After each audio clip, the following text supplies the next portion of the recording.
Guys, for today's video ay magluluto ako ng adobong kangkong at ng pritong galunggong.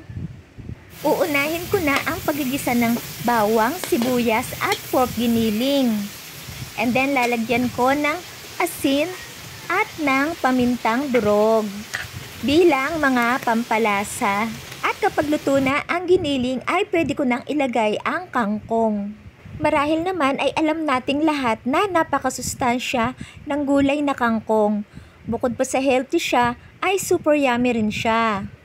Bahagya ko lang siyang hahaluin hanggang sa malanta ang mga dahon ng kangkong.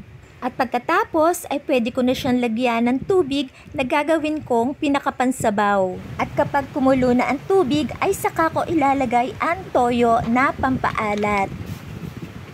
At ang suka na siya namang pampaasim. Lalagyan ko pa ulit ng pamintang durog at ng magic sarap para mas lalo siyang luminamnam. Choice ko ito at choice nyo rin naman kung ayaw nyong maglagay ng magic sarap sa inyong mga lutuin. Ayan guys, malapit nang maluto ang aking adobong kangkong. Samantala, sa isang kawali naman ay nagsalang ako ng mga pampritong galunggong. Noong una, sinasabi na mumurahin lang ang galunggong. Pero ngayon, sobrang mamahalin na ang kilo ng isdang ito. Pero ano't ano man, pangmasa at masarap ang kanyang lasa. And heto na nga guys, luto na ang aking adobong kangkong at prito na rin ang aking isdang galunggong.